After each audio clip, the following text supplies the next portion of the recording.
Okay. Select audience this morning, if they're auditing.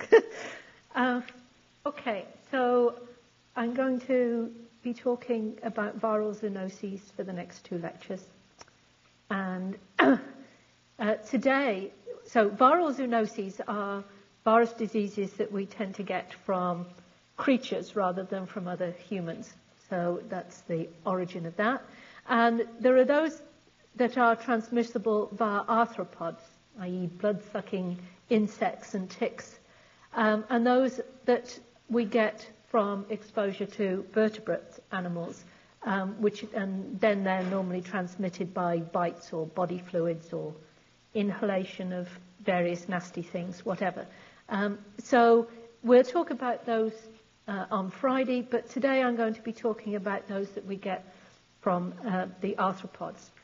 So these are the so-called arboviruses, the arthropod-borne, AR from arthropod, BO from borne. Okay, that's all. So the transmission of these is that we normally get them from blood-sucking vectors, not always mosquitoes. You can include sandflies, other blood-sucking insects, ticks. So we're talking about arthropods. But mosquitoes probably account for the vast majority of them. And there are hundreds of these diseases worldwide. So I can't talk to you about hundreds of them. So what I want to do is, to some extent, talk more from a public health surveillance point of view, because as I hope you'll see, that becomes an important part of the public health response. And to make you aware of some of the things that are involved in these, and aware of some of the ones that you're most likely to meet in the US. But if you travel worldwide, there are huge numbers of cases caused by many of these viruses, and you need to be aware of what are risk factors and what you can vaccinate against for world travelers. Okay, so transmission, as we say, is normally from the arthropod. Normally, the arthropod gets the virus by sucking a meal of blood. So to get the virus, the suckee or whatever has to have a viremia, so that when the virus takes in the blood, gets a significant number of virus particles, enough to establish an infection. And the virus normally doesn't cause the mosquitoes any problem. They don't go around with headaches or retroorbital pain or anything. They fly around quite happily, but it usually spreads to the salivary glands and replicates in the salivary glands, so that next time they bite you, you get it from their saliva. Okay. And the way that most of these diseases are controlled is by vigilance, because for the mass majority of these we have no treatment, we have no vaccine, and so awareness and a public health response are the major ways that these are kept as low as they are in this country. And in other countries where there's a good public health response, but where you can't get a good public health response because of problems of informing people about what's going on, plus other things like access to preventative measures, then they can really get going. And talking about getting going, one of the things to remember about these viruses these days in particular is, here's this guy chatting up a woman in a bar, and he says, say you're from France, wow, you've got lovely eyes. And down here the viruses are saying, hey everyone, we're going to Paris. And that's something to remember. People can pick up these viruses and they can be halfway around the world within a very short time. So it becomes very important about who's infectious. Is the person with the virus who's got the disease infectious, or is it just is it other things? And we'll go into that in a minute. But this is something to remember with all of these viral diseases and many of these other diseases as well, that the world is getting smaller and smaller, and it's easier and easier for these things to travel worldwide. Okay, so as I say, today we're focusing on these arbovirus diseases, and there's a vast range of them. And as I say, with hundreds of these diseases, I'm trying to make some overall generalizations. But the ones that really concern us from the point of view of serious human illness are the ones that cause encephalitis, febrile diseases, and hemorrhagic fever. So these viruses, typically many of them just cause a fever, and you normally recover from that, and it's not pleasant at the time, but you recover. But in some cases, these viruses can spread to the brain and cause encephalitis or meningitis. And in other cases, you can get these hemorrhagic fevers, which can be very serious. So the thing to do is to try and remember which of the ones do what. But some of the ones that usually cause febrile diseases may occasionally cause an encephalitis. They're not normally regarded as encephalitic viruses, but they can occasionally do it. So these are not hard and fast distinctions. So the families that I'm really going to be focusing on, which cover the vast majority of these infections, are the togaviruses and the flaviviruses. These are enveloped, shrink-wrapped icosahedral nuclear capsids. And you've already met one member of the togavirus family, and that was rubella, which is a shrink-wrapped. It's one of the few that is transmitted from one human to another. It's in a separate genus. But most members of the togaviruses are transmitted by arthropods. And another shrink-wrapped icosahedral virus, the family are the flaviviruses, the yellow fever viruses. Flavi means yellow, that's where that one comes from. But you've already met one of these in hepatitis C, which is a member of this family. So these are envelope viruses, and they are apparently, as I say, most of the members of these families are transmitted by biting insects or by direct contact. The rubella is unusual in that it's transmitted by the respiratory route. And we're also going to be talking about members of the Bunya virus. These have got segmented helical nuclear capsids. They're a negative strand, and they have envelopes as well. And then finally, kind of the odd one out because it's not enveloped, there's one member of the reovirus family, and I'm going to just briefly mention that. Reoviruses really don't play a major role in these kind of diseases, but I'm just going to briefly mention this. But one thing to notice at the moment that all of these are RNA viruses.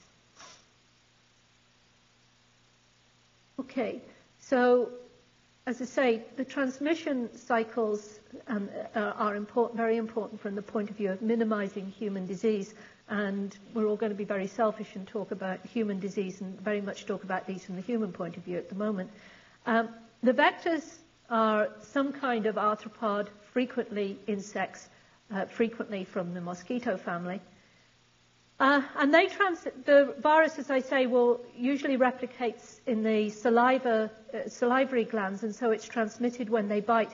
Many of these insects actually inject a bit of saliva into the bite to either stop blood clotting because they don't want their proboscis to get blocked up with blood, or sometimes a local anesthetic so that you don't swat them because you don't realize you're being bitten. So they frequently inject saliva, and along with that goes whatever else is in the saliva.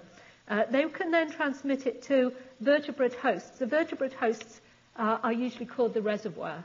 We regard the mosquitoes as the vectors because they're what give it to us. The vertebrate hosts are reservoirs. We may be reservoirs for some of these viruses, and I'll go into that in a minute. So the virus replicates in the vertebrate hosts, causes a viremia. The host is bitten by a mosquito, and the whole cycle keeps going. So that's the sort of usual cycle for these viruses. And occasionally, though, the virus may bite what's called a dead-end host. This doesn't mean that it's going to kill you, but what it means is that when the virus gets into these dead-end hosts, it doesn't create enough. There will be probably a viremia. There will almost certainly be a viremia in some cases. But you don't get enough of a viremia to infect another mosquito with any significant degree of success. So once the virus gets into the dead-end hosts, they don't really participate in the cycle of that virus. They're just, basically, it's a dead end as far as the virus is concerned. It's not going to be able to get from here into other mosquitoes and then onwards. So that's the definition of a dead end host. Obviously, this means that anything which affects mosquitoes, such as food space or the resources and predators, parasites, the weather, will affect this part of the cycle. Anything which affects the vertebrate hosts, which include predators and parasites, food space and resources, and maybe weather and climate will affect this part of the cycle. And in addition to which, in the vertebrate host, the immune status will also affect the cycle. So you have all of these factors that affect the cycle, and if you can interfere with these at any stage, you can reduce the impact on disease. So when you want to look at these things, there's all sorts of things you have to consider, and this becomes quite a fascinating public health problem, although you're probably not into fascinating public health problems with an exam looming. But from the point of view of the arthropods that we're interested in where do they live? I mean, obviously, if they live in somewhere that we never visit, we don't really care about what they've got. Their diurnal activity, there are thousands of species of mosquitoes worldwide. There's something like 150 species in this country. Some viruses are spread by some and not by others. So you need to know for a particular disease which mosquito is spreading it. Is that mosquito active in the evening? Is it active all day? Is it only found in remote rural areas and it's difficult to come across, or does it love to live in your yard and your house and you're going to come across it all the time? So knowing the habits of these mosquitoes can cause the public health people to suggest, maybe you don't have an evening football match, maybe you have an afternoon one, so that the major mosquito that might be transmitting this disease is not so active. In other cases, you can't do much about it. Some of these have got preferred hosts. So some mosquitoes may be carrying the disease perfectly well, but they would rather do anything than bite a human. I mean, that's definitely on their list of bad meals. But if they're desperate, they'll bite a human. Others, they have a preferred environment, and normally they're not flying around and they'll just be resting quietly. So many female mosquitoes are couch potatoes during the day. They just sit around on a leaf or something. But if you go up to them and disturb them by pushing through an area where they will say, well, there's a meal here, why don't I take it? And they'll do it. So this kind of thing of knowing about the kind of life of the mosquitoes has turned out to be remarkably significant in controlling these. And also, how easily does the virus overwinter? Most mosquitoes, at least in this area of the world, do not overwinter as adults. They overwinter as eggs, as a rule. So if the virus can get into the egg, it can survive the winter in the egg. But if it's only carried in the adults, then it will die off with the adults, and it will rely on the vertebrate reservoir to overwinter. So how the virus overwinters can affect how quickly it gets into the insect population in the following year, because obviously it can't start getting in. If it overwinters in a vertebrate host, it won't start getting into that population until there's been time for the vertebrate host to infect the mosquitoes and get the life going. So it can affect some of the things. It can also affect how you stop transmission of this, because if it can be transmitted by eggs can contaminate a huge number of things that you import from one country to another. Mosquitoes can also contaminate them, but they're easier to deal with. Hidden mosquito eggs can be a significant problem. In the vertebrate, obviously the migratory activity of the vertebrate can be really important, because we might fly by planes, but many of these vertebrates migrate by flying around the country or just by walking. And the persistence of viremia, if there's a high viremia for a long time, that reservoir is going to be much more efficient in transmitting the virus. And the clinical consequences, because if the virus causes death very rapidly, then the reservoir may be able to transmit for a short time, but it's not going to be able to overwinter maybe, or something like that. So the clinical consequences can determine which members of the reservoir group are most effective in maintaining this virus long term. And also you have the question, is if it infects a particular animal, is it the animal acting as a reservoir or a dead-end host? Because this has major impact, and you'll see some of that in a minute. Prevention is surveillance, and this is where physicians are really important, because they're going to see cases. If they realize that some of this stuff is going on, then there can be a rapid public health response. So the surveillance out in the community is really important. And since these infect very often vertebrate animals that are of veterinary importance, Veterinarians are an important part of this surveillance network as well. So prevention is surveillance so that you can put in things like vector control, warning the public about the need to be super careful about these things. The use of repellents, protective clothing, you cover yourself up so you're not bitten, timing of activity or cancellation of activities, and a vaccine if available, but very few. There are very few vaccines available for these. Since you've got hundreds of diseases, there's the number of vaccines, I think, come on one hand as far as humans are concerned. And prevention also requires knowing something about these mosquitoes. So many of these mosquitoes that are transmitting some of the diseases that we're particularly concerned about turn out to love your yard, your patio, because they like things like small containers of relatively clean water. So these kind of things where people collect rainwater accidentally or on purpose can be really a major source of some of these mosquitoes. Others like to grow out to be in trees or in big swamps and things like this, and they're not so much likely to be in your backyard unless you've got lots of trees and big swamps in your backyard. But these kind of things, public health is there saying, please empty these containers. So when you have outbreaks of some of these, one of the responses is to get people to empty all these kind of containers. One idea why some of these viruses are taking off so much is the advent of disposable plastic containers, because some of these love things like Coke bottles and things like this that are just thrown out and get some water in, and they're ideal protected environment for these breeding. At one stage, I remember whenever there was an outbreak of St. Louis encephalitis, CDC used to ask people to go around the graveyards and empty all those little vase things that are at the head of tombstones. They're an ideal breeding place. So you need to know the breeding places for the problem that you've got. And that's largely done by the public health people at DHEC and so on and so forth. But it's part of how you deal with these things, because otherwise we have really very few ways to deal with them. So I talked about their life cycles, and there's a terminology which is still used, the sylvatic, sylvus means woods, or the jungle life cycle.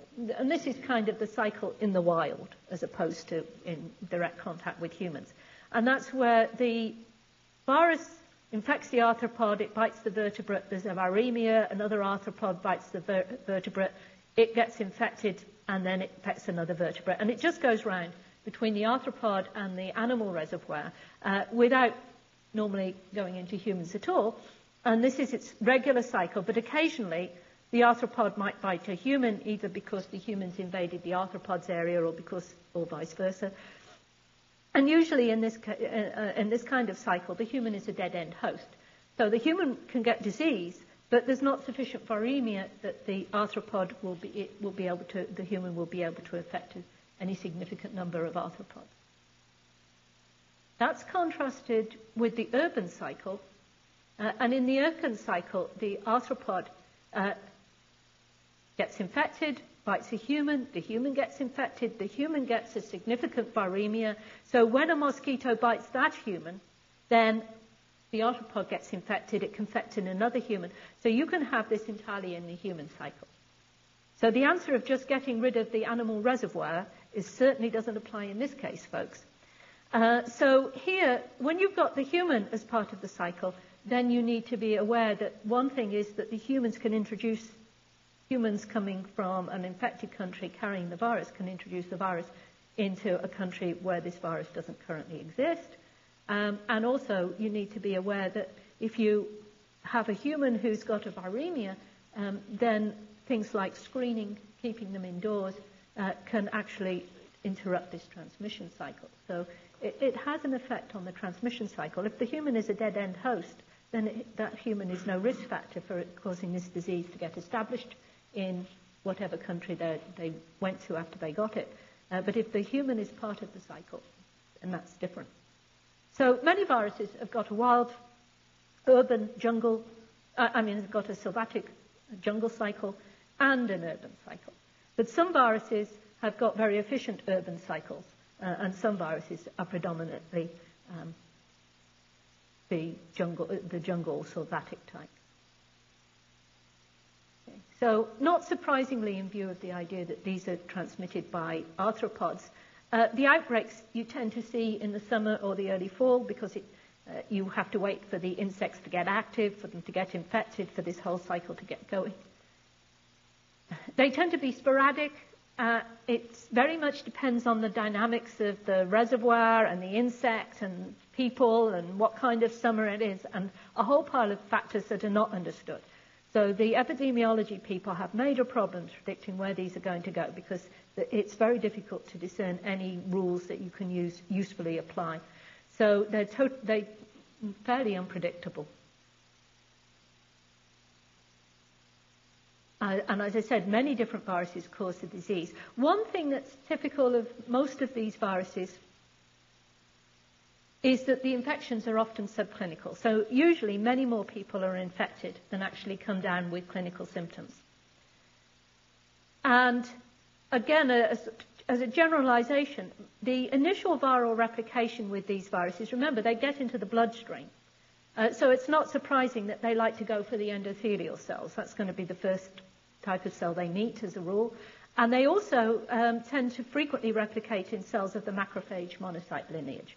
And that's sort of unusual because as I talked about the intrinsic antiviral activity of macrophages and monocytes. So usually viruses don't replicate terribly well in macrophages and monocytes, but in this case, for many of these viruses, they do. And I've said these are RNA viruses, so it's not surprising that they tend to be very good inducers of interferon. So many of the diseases that you see in the early stages of infection are due to interferon induction. Headache, myalgia, retroorbital pain, fever. And they nearly all cause a viremia. They're replicating in the endothelial cells, so they're spilling out into the bloodstream. As I say, the question is how much of a viremia, is it enough for a mosquito to get infected, determines whether or not you're a dead-end host or not, but you still get the viremia. So the recovery, interferon probably plays an important role in initial trying to damp down the infection. But probably the major thing in recovery is cell-mediated immunity. But antibody may play a role because what happens frequently in these is you get an initial infection and you get an initial viremia where these grow in macrophages and in endothelial cells.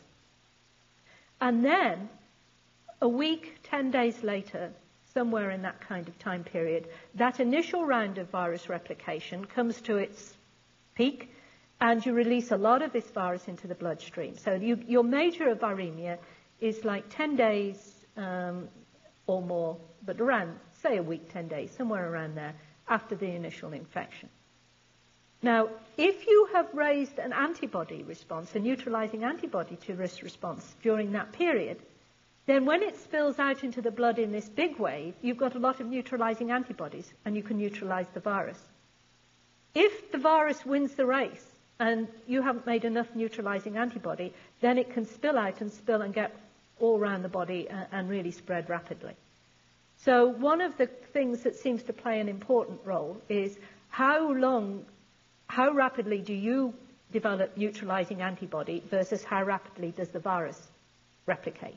And that probably explains why so many people just get those original typical flu-like symptoms, because that's the interferon, that's an immediate response.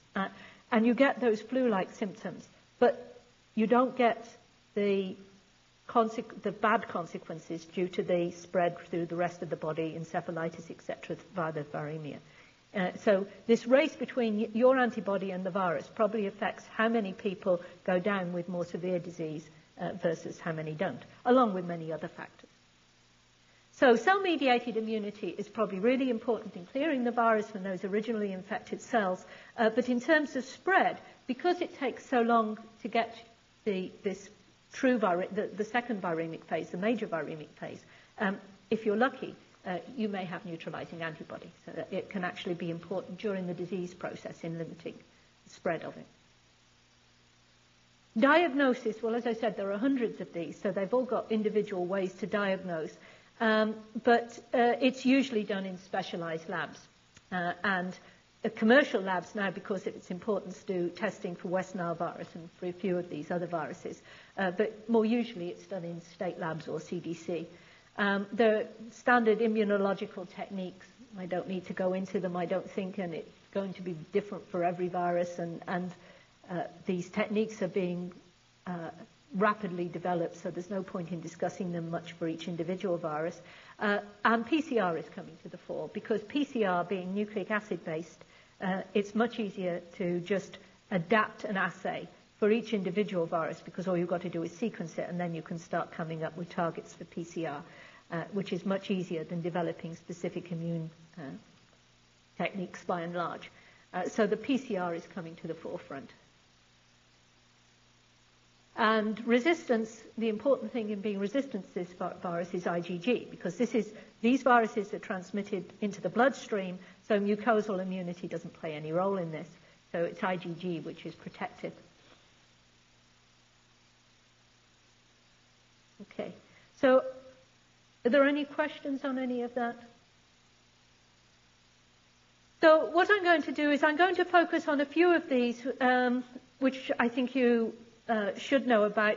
And as I say, I've chosen some of these because of their impact in this country. But remember that there are many of these viruses worldwide. And so we're going to talk about viruses, start off by talking viruses that cause encephalitis. Members of the toga virus, Eastern equine encephalitis is the most important of these currently. Western equine encephalitis we'll mention, and I'm just briefly going to mention Venezuelan. I'm not going to quiz you on Venezuelan, but flaviviruses, the most important at the moment is West Nile, but there's also St. Louis encephalitis, and then I'm just briefly going to mention the Bunya viruses. Okay, so we're talking about encephalitis now. So the viruses I'm going to be talking about here are the ones that the major serious clinical symptom is encephalitis.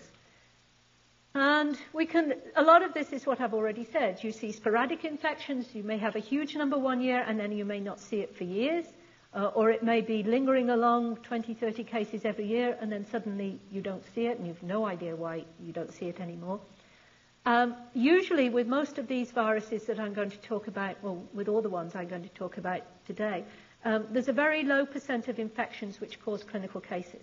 So very few people who are infected even realize that they've been infected. If they had any symptoms, it didn't sort of register. So they certainly don't go to see a physician. And even if they do get clinical case, they don't always get major disease. The clinical case may be no more than a fever, flu-type symptoms. But one of the problems is if you get major disease, the encephalitis can be very serious. These diseases are probably all underdiagnosed because if somebody comes with a non-specific flu-like symptom, as Dr. Narayan has pointed out, many of these you just never get round to knowing what caused them. So these will go into that big pool of flu-like symptoms that we don't really know what caused them. So many of them may be much more common than you realize. Okay, so the first one I'm going to talk about is the toga virus, shrink-wrapped icosahedral RNA virus, positive strand. And it predominantly occurs, its name is actually accurate. At the moment, it predominantly occurs in the eastern states. And its reservoir is birds. So birds, of course, are pretty mobile, so it's easy for it to spread. The vector is the mosquito, as it is with most of these. Now, we have something we call sentinel animals. And sentinel animals are animals that are susceptible to the virus and that show signs of the disease. Now, very often, the natural reservoirs show little if any sign of disease. Occasionally, sometimes they may, but usually the natural reservoirs are relatively resistant to the disease, and they can carry it for years and not seem to have any negative effects. But the sentinel animals are those which do show symptoms of disease. And from our point of view, the important sentinels are those that we are familiar with as a rule. And so one thing, as I said about veterinarians, the sentinel animals here are horse, quail, turkey. they all come down with sickness due to Eastern equine encephalitis. It was called equine because of the effects on the horse, but in fact the horse is a dead-end host for this. So the horse is not a part of the transmission cycle. But if we have outbreaks of this virus in the horse, the quail, or the turkey, we know we've got it circulating in the mosquito population. And so when we see that kind of thing, the veterinarians are part, as I say, of the surveillance network, and immediately there is a public health response to warn people about taking appropriate precautions to avoid insect bites. Spray programs may be put into place, etc., etc. We have outbreaks of equine encephalitis much more frequently than human encephalitis in the state. And it's for humans, the at-risk population are the young, under 15 years or so, and the older people, over 50 years or so. And I don't think we exactly have a reason for either of those. But the case fatality for Eastern equine encephalitis can be very high, so that's why there's such a strong public health response if it's realised that it's there, and that's also why you see so few cases, because as soon as people realise that it's out there, there tends to be a very rapid response by the public health authorities. And on average, over, it was something like 30 years, there was an average of 5 cases a year, but this year there's been an outbreak up in New England, and it's somewhere about 10 or 12 cases, if I remember. But there's been a very strong public health response, so your hope is that if that public health response has prevented a lot of other cases. So these are all reportable diseases. And here's a situation, just to point out that we get it here. But here, a woman in Lexington County, a woman in Bamberg County, an elderly Lexington County woman and a 5-year-old from Bamberg are the first people to die of Eastern equine encephalitis in South Carolina since 1990. This was 2003. So this is the typical problems here, the elderly and the young. So you wouldn't... No, other people can be infected and get encephalitis, but more usually you see it in the elderly and the young. And again, in this case, there was a strong public health response. Western equine encephalitis is caused by a very closely related toga virus. Similar birds to the mosquito, similar sentinels. Children are at higher risk for this one. And it has a much lower case fatality rate. So it doesn't have the seriousness of the equine encephalitis. But it's still serious. I mean, you don't want this kind of case fatality rate. So these are the number of clinically detected cases. So, as I say, there's a huge number of subclinical cases that you never know about. And we haven't had any recent cases of Western equine encephalitis. There used to be an average of somewhere around 20 cases a year, and we just haven't seen it for years now. No idea why not. Now, I was just going to mention here, for the sake of you of tying these things together, there's also something called Venezuelan equine encephalitis, which can infect man. It's a pretty mild disease. But here, the reservoir is not the bird, it's the horse. So one thing is that when there's an outbreak of Venezuelan encephalitis, then you are concerned about horses being part of the transmission cycle, and it periodically spills over into Texas from Mexico. There's quite a bit of it around in Mexico. And periodically it spills over into the US, and then you have to stop all horse movement, etc., to try and keep these things local, because the horse is part of the transmission cycle. So this is where you wouldn't bother to... That is not necessarily in, say, South Carolina, because the horse is not part of the transmission cycle for Eastern equine encephalitis, but for Western it is. So as I say, I'm not going to quiz you on that. I don't know where the boards care, but... West Nile virus is the most significant of these encephalitis viruses.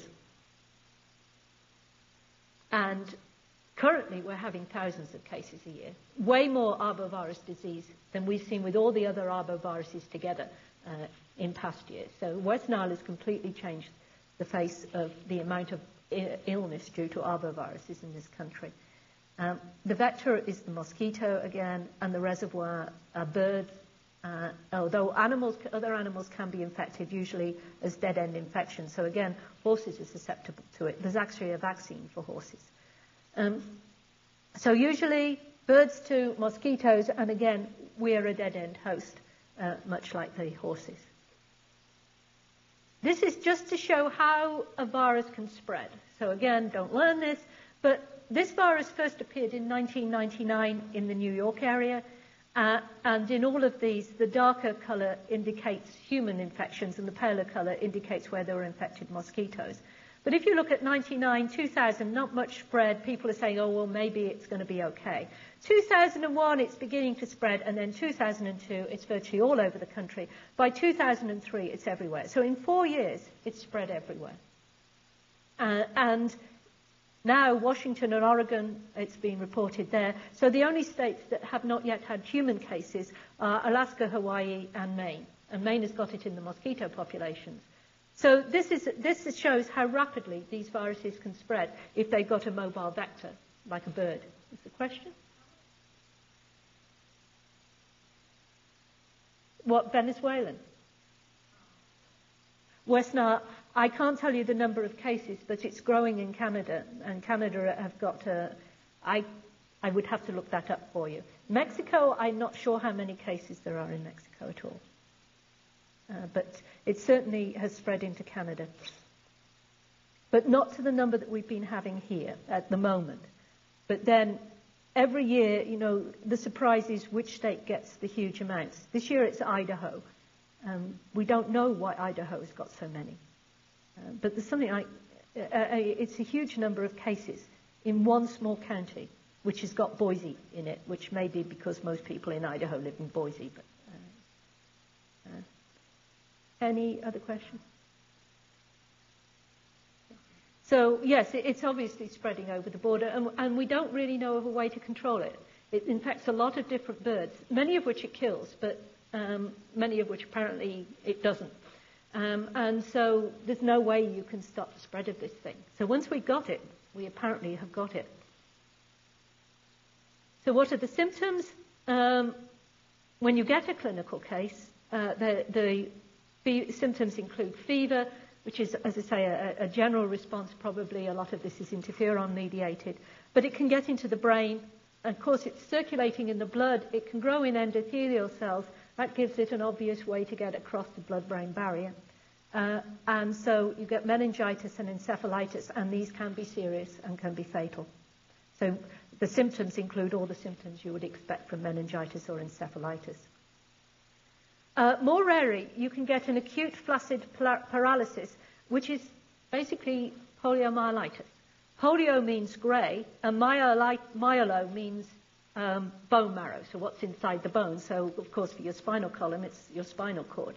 So poliomyelitis means infection of the grey matter of the spinal cord, inflammation. So this was originally CDC was calling it West Nile poliomyelitis. I noticed that in some of their recent news releases, they're starting to call it poliomyelitis-like syndrome, and I think they're doing that so that the public doesn't get confused as to poliovirus caused poliomyelitis versus West Nile caused. But basically, the symptoms are the same, and you can also get you can get the equivalent of bulbar polio, and this can be really serious if they're not immediately put onto some kind of automatic breathing system. It can be terrible. So this is rare, but at the moment we don't know, we don't have good figures for it. So unfortunately I can't give you good figures, but meningitis and encephalitis are much more common. So we do have some figures here. For about every 150 people infected, about 30 will get mild symptoms, and many of these will never see a physician. So you'll never know about most of these 30, but a few may feel sufficiently bad, particularly if they get a rash, that they may go and see a physician, and then they may be diagnosed. So there's a lot of mays in here. But of these 30, a few will be reported as having West Nile fever. But then about 1 out of 150 will get much more severe illness, which will include encephalitis and meningitis and very high fever, the things that you would go to a physician for. And that's accompanied by things like stiff neck, stupor, coma, tremors, convulsions due to the encephalitis. The frequency of the flaccid paralysis, as I say, is unknown. It's much less frequent than the encephalitis, but it's there. And frequently the people with that flaccid paralysis do not know, they don't have these other symptoms. So it's not a case of, oh, you've got a patient with encephalitis and they're getting this poliomyelitis-like syndrome. You have patients with the poliomyelitis and they're not showing any other symptoms. So the case fatality ratio, it's somewhere around 3 to 7%. At the moment, it's running about 4%. Obviously, the case fatality ratio depends on how readily we recognize that a real case is a real case, as well as the effectiveness of treatment. But it's much higher in the elderly, and most fatalities are over 50 years of age. So that's as opposed to the toga viruses I would cause, where children are often at the highest risk. Transmission, I've already said, by the mosquito. Now, you can transmit this virus by blood transfusion. Now, I've already said the human is a dead-end host, and that means you don't get enough viremia to participate in the cycle with the mosquito. But the mosquito normally doesn't suck a pint of blood when it takes a meal. In a pint of blood, you can have enough virus to infect somebody else. So if we had mosquitoes that did suck a pint of blood, and you may think you've met some of them, but if we did have mosquitoes that sucked a pint of blood, then they may get infected as well. But we do have a rather more significant viremia, which maybe lasts for a rather longer time than we seem to have got with some of these other viruses. And so the blood supply has been the cause of transmission of this virus, and it's now screened. So the blood supply is screened by a PCR test to look for viral RNA so that you can detect the virus. You know, they're not looking for the antibody response. That's going to be too late by and large. You want to look for the virus. So the blood transfusion, the blood supply is now screened. So, but we've had hundreds of cases of infected blood donors this year alone in many states. And it has been transmitted by organ donation. And of course, one of the problems there is the recipient is going to be immune suppressed. So it may be that very few people who are infected by the regular route show symptoms, but it seems when you're infected by the organ donation route, you're much more likely to show symptoms, presumably because your immune suppression creates big problems. Just to show, this is just the number of cases over the last few years. The hope was that when we saw these 4,000 in 2002 and 10,000 almost in 2003, that this thing would burn itself out. There would be so much antibody resistant in the human population and the animal population that this would just burn itself out. But that hasn't occurred.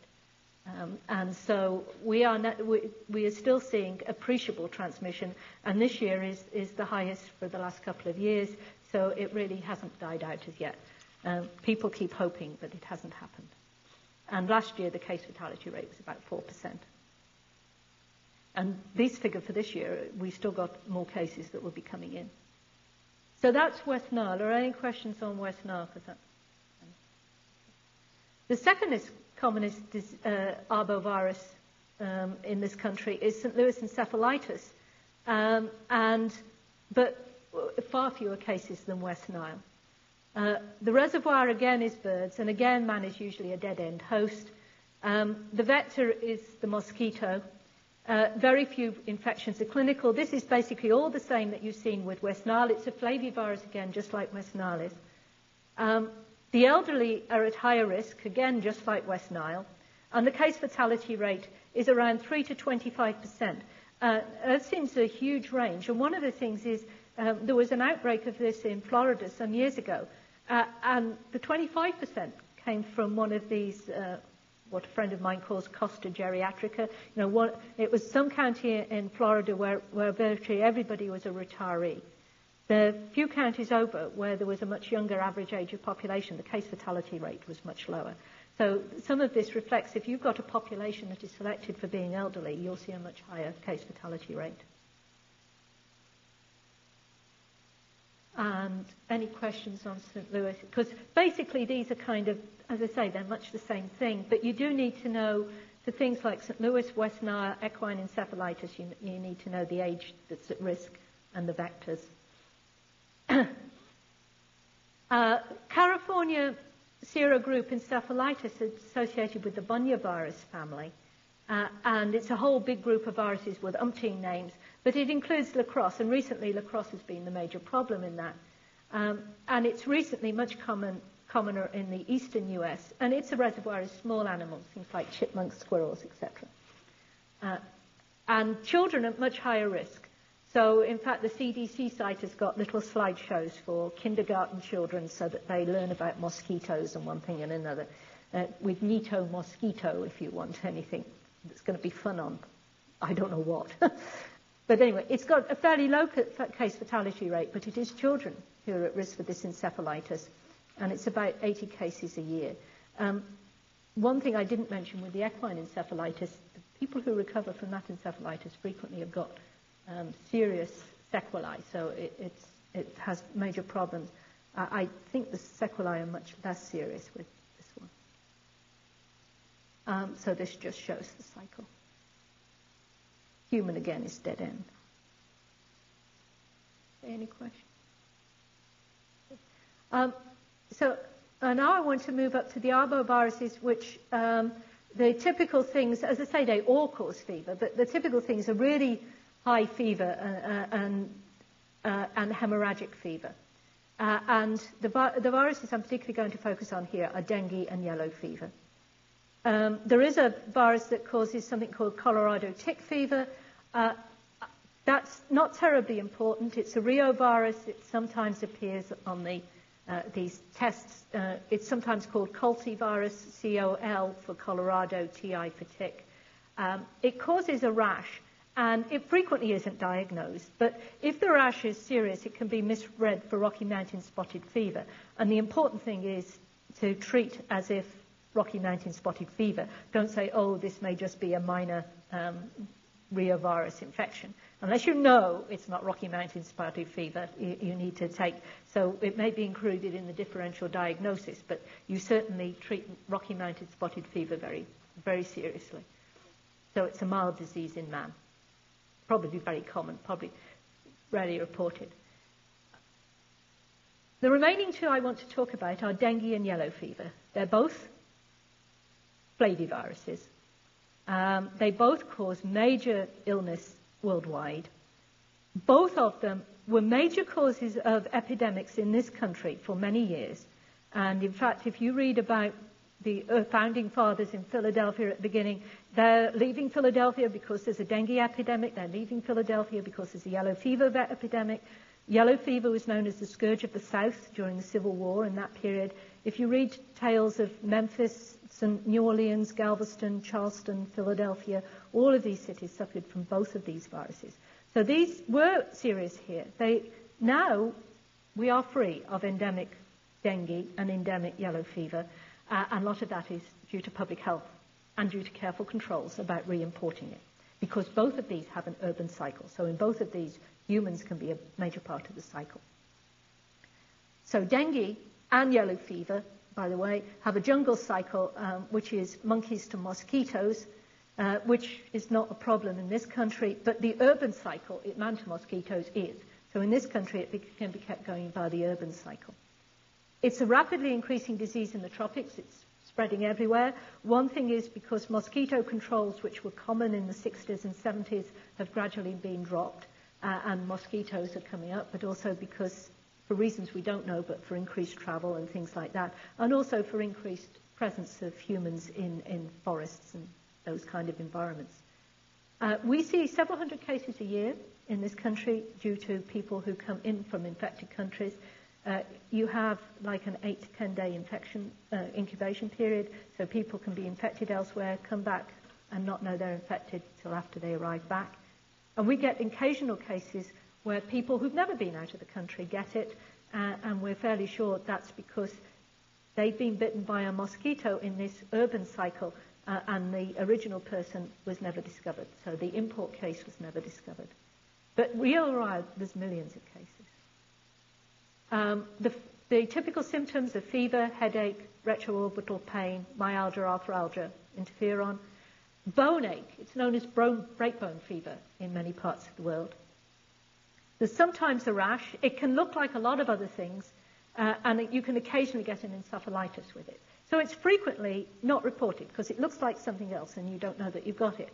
The breakbone fever is really bad and sort of terrible pain. And actually, for many people afterwards, there's also major depression. And somebody said it should also be called break heart fever. But this is what you typically see, and most people recover. It's not, but you can get a complication of this called dengue hemorrhagic fever or hemorrhagic shock, when what happens is it really gets going and the endothelial cells start dying, leaking, you get hemorrhages, you get plasma leakage, you get hemoconcentration because of the plasma leakage, you get hypertension, circulatory failure, shock. So the end part is the shock, the beginning part is the hemorrhagic fever. You can have major hemorrhages or more minor hemorrhages. The lungs can fill with fluid, and this shows just how much fluid is in this lung here. And why do you get it? And one of the arguments is that there are 4 serotypes of dengue. This makes it very difficult to develop a vaccine because one thing is, the idea is if you've got an antibody to one serotype and then you're infected with another serotype, the antibody is not neutralizing, but it will bind to the virus. So your macrophages will take it up by their Fc receptors, and these viruses like to grow in macrophages unusually, and so the virus, you get a far higher uptake of the virus. It's being carried around the body in the macrophages, and you get this hemorrhagic fever as a consequence of this infection of the macrophages. And one idea is the macrophages become activated, they release all these cytokines, vasodilation substances, etc., and a lot of this can be the consequence of the macrophage. So one of the reasons why we're seeing a lot more dengue hemorrhagic fever at the moment is because the serotypes, at one stage, each part of the world seemed to just have 1 or maybe 2 serotypes. But with travel and everything, now you're seeing all of these serotypes worldwide. And so it's this business about being exposed to more than one serotype is getting much more common. And one thing to remember is with infants, they can go down with dengue hemorrhagic fever and on their first apparent infection with dengue. And it's thought in that case it could be that if the mother's got antibodies to a different serotype, you get the same immune enhancement due to this binding of the antibodies, but not being able to neutralize the virus.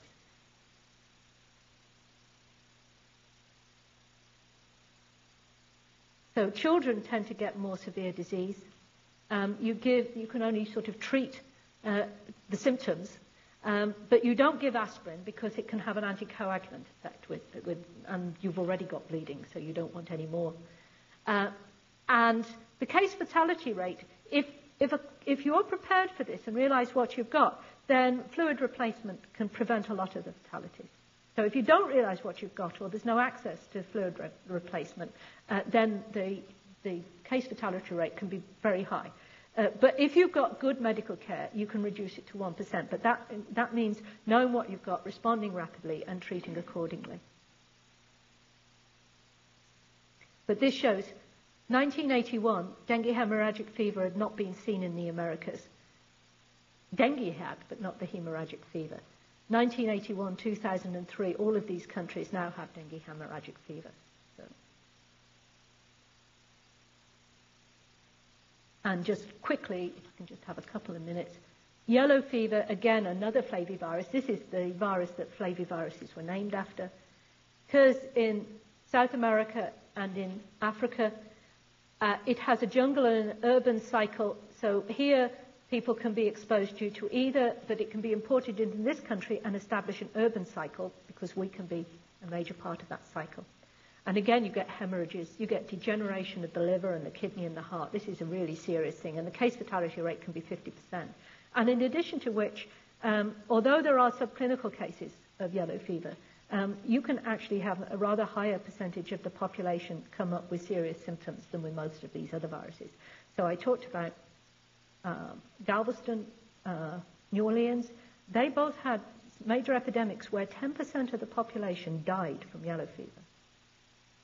The one I mentioned where Washington and co. left town at the advice of an eminent physician, that had a case fatality rate of 5%.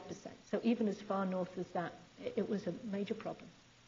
So this is really nasty. And the important thing for you to consider is, one, if you get a case, it should be reported. And again, public health things. One thing is, with many of these, the symptoms, you get a viremia at the same stage of the symptoms. So protecting the patient from mosquito bites can interrupt the transmission cycle. That can be really important in these kind of things. But there is a vaccine for yellow fever. It's an attenuated virus. It was established like 30 years ago. There are a few, very, very few cases, it's been realized recently, with some side effects. But the vast majority of people, it's been an excellent vaccine. So there is a vaccine. So if you've got any people in your office who are going to these kind of areas, they should be vaccinated against yellow fever unless there's some reason not to. But at the very least, they should be warned about these problems. Every year we see people, it's imported because people either didn't know that they should have yellow fever vaccine or didn't bother to take it. You need to be very careful. But in view of the fact that there are very rare side consequences, you don't want to vaccinate everyone. You vaccinate those who are likely to be at risk. Sorry about the rush, but is that okay? Any questions? Thank you for coming. I hope the exam goes really well.